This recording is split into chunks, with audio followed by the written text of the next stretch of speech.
Donc la création d'une nouvelle religion. Donc dans la vidéo d'avant, dans l'audio d'avant, j'avais le titre «L'Église, comment détoiler». Donc c'est un mot qui peut paraître un peu bizarre, mais comme je vous disais que c'est une religion qui est vraiment dans la destruction, donc il y a la création, il y a, on peut dire, le maintien, et il y a la destruction. On naît, on vit, et puis ensuite on meurt. Et donc, une fois qu'ils vont acter, parce que je vous ai quand même, de ceux que je vous ai parlé, notamment de l'atelier, etc., qu'on ait réalisé grâce à une croix, que tous les hommes ont une croix, en sont, tous les hommes sont des croix, voilà.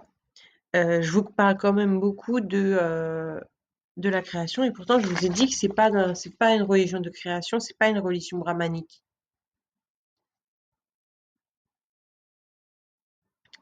C'est que une fois qu'ils vont très très vite en fait statuer sur ce que je vous dis.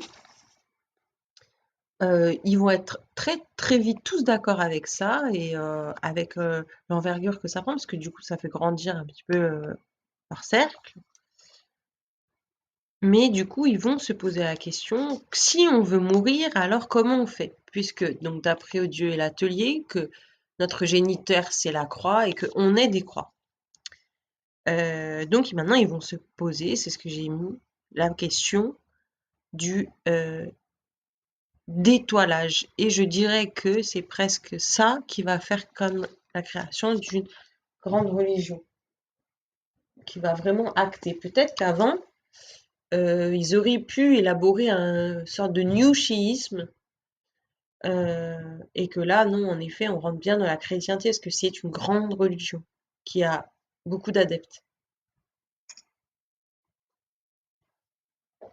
Donc, ils vont laisser la partie première, où ils sont très au clair avec, le Père, donc c'est le Saint-Esprit, donc ils doivent l'aimer, de toute façon, ils doivent rentrer en communion avec lui, et Dieu, ils n'en ont pas à s'en occuper, même s'ils l'aiment pas, enfin, ils n'ont pas à avoir de relation avec, parce que de toute façon, il est amour, il les aime, donc quand tu aimes quelqu'un, tu demandes pas en retour quelque chose.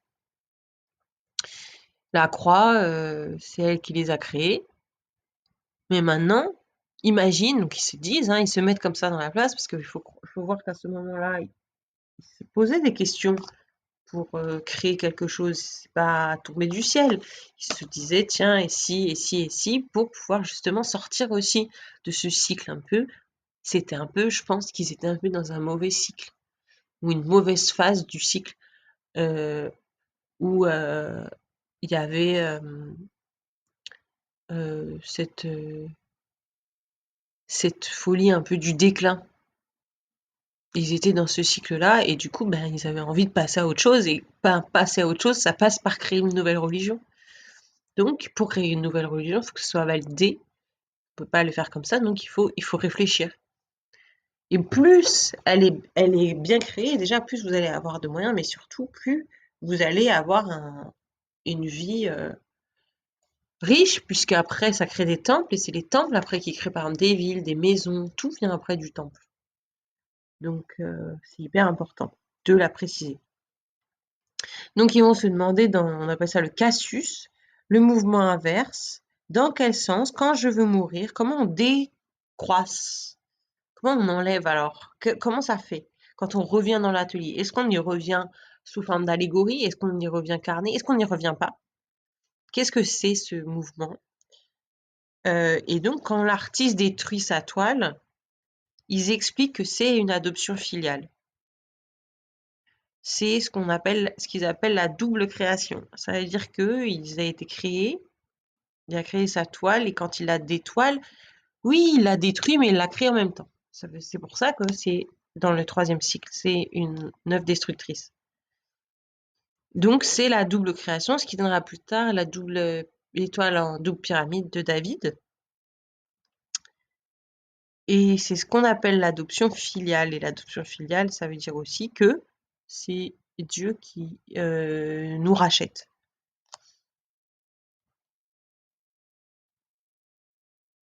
Et donc ils expliquent que quand on redonne la toile, quand on la prend, imaginons, donc nous on est une toile, on l'enlève, on la redonne, on crée une déconvenance, et c'est ça qu'ils appellent la gloire. Une sorte de décroissance, comme ça, pour être aspiré jusqu'à l'atelier, mais si on creuse, on va voir que pas pour tous les humains, on finira dans l'atelier en décroissance. Ça dépend. Quelquefois, si on décide décroître, on pourra être éjecté avant. Ça dépend de notre poste.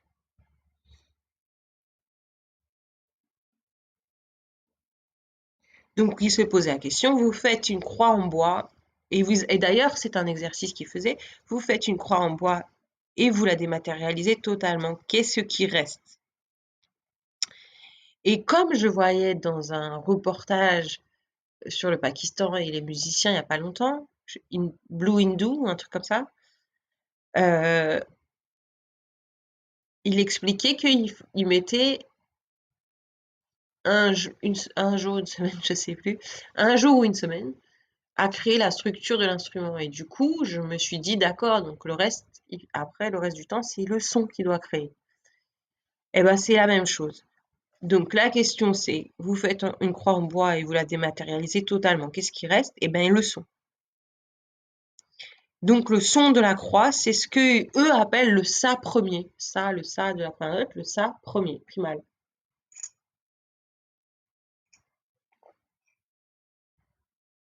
Et qui est pour eux le bruit du souffle. Le bruit du souffle, ça vient de le son de la croix. Quand on enlève la croix, parce qu'ils veulent voir ce que ça fait de mourir. Donc ils se disent, on est tous une croix. Et j'imagine qu'en comprenant comment on crée une croix, c'est très important, le manuel, on comprend déjà comment l'homme est fait. On peut comprendre le Saint-Esprit, puisque c'est la croix, donc on comprend le Saint-Esprit, puis l'homme. Et, euh, et le bruit, et quand on l'enlève, on comprend qu'il reste un bruit, c'est le bruit du souffle. Et c'est ce que j'ai appelé la saveur. Donc c'est eux qui ont créé le mot saveur, qui est différent de goût, de senteur, la saveur. C'est un mélange de son et de forme. Donc ce qui reste à la croix, c'est la saveur. Puisqu'il n'y a pas que le son qui reste, il reste encore des formes, apparemment. Et donc, quand un homme faillit, on lui prend sa croix. Il devient un peu mort-vivant. C'est pour ça que la croix s'appelle le Saint-Esprit, parce que le Saint-Esprit, c'est aussi avoir un esprit sain, S-A-I-N, ça veut dire de bonne santé, de bonne morale aussi. Donc c'est le Saint-Esprit. Un homme sans croix, c'est, il est, euh, il n'est pas sain, il n'est pas sain d'esprit. Et donc le saperlipopette, c'est quand on peut l'exprimer aussi par une pipe qui fume, et c'est quand Dieu répond.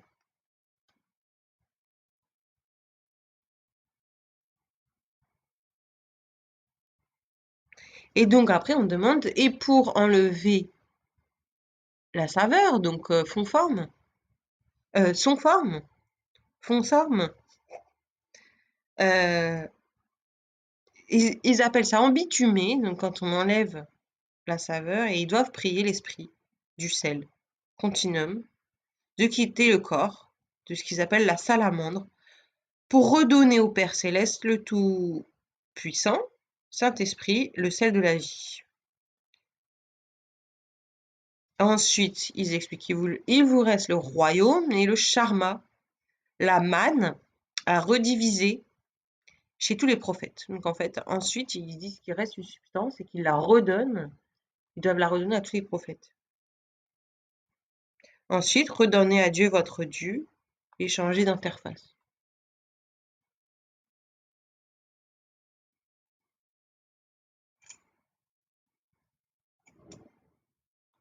Donc la création de cette religion, elle se fait aussi parce qu'ils ont décidé de mettre l'emphase sur cette partie de d'étoilage ou comment mourir, euh, et que on a dans la religion, on a souvent un statut sur quelque chose, mais on a des commandes. On va dire, bah non, on va travailler sur, par exemple, l'intérieur d'une particule de lumière. On va zoomer comme ça, on veut zoomer, zoomer, zoomer, on va rentrer dans la matière, comprendre comment elle est faite. Par exemple, dans l'hindouisme, avec les tals, par exemple. Et ben là, on va aller dire, on va travailler, on est plutôt d'accord, en fait, ils sont fiers d'eux, donc la fierté est très chrétienne. Ils sont fiers de ce qu'ils ont fait par rapport au Saint-Esprit, ils travaillent avec lui, donc c'est leur géniteur. Ils sont bien contents de l'avoir mis au-dessus de Dieu, tout ça, ils sont nickel. Et ils vont travailler, par contre, il leur reste, ils disent pas, ok, on a tout fini, on est trop fort, il leur reste bien la partie d'étoilage, comment le faire, comment comprendre, et donc ils vont mettre bah, les moyens pour avancer sur cette partie-là. Et je trouve que c'est une bonne question parce que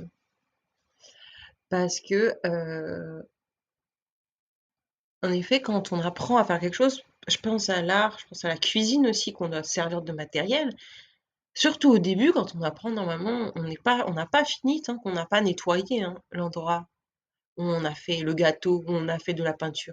Si à chaque fois qu'on est enfant, jusqu'à 15 ans après, à chaque fois on arrive, on fait que de la peinture et puis on ne sait pas avant comment ça se passe et on ne sait pas après, moi j'estime, et je pense que tous les maîtres art et cuisine sont d'accord, que on n'a pas appris alors. Parce que, alors au bout d'un moment, oui, on peut être aidé, assisté, et puis on peut se passer de ces deux moments, si on a beaucoup de commandes, si on le mérite aussi.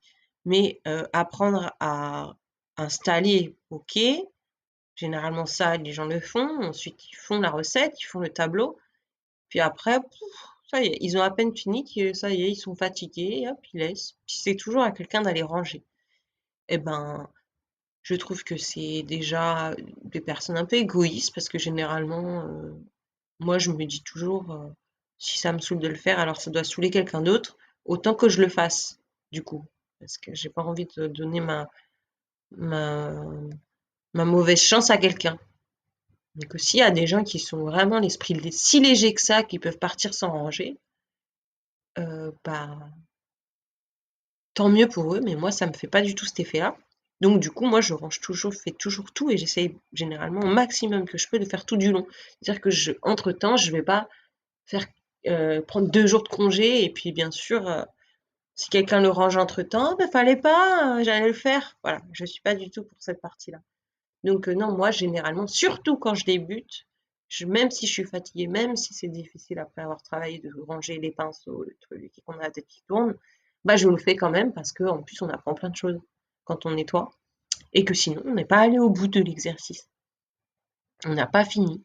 Donc je trouve que c'est très valide leur question et d'aller s'intéresser à cette partie-là, c'est très ingénieux.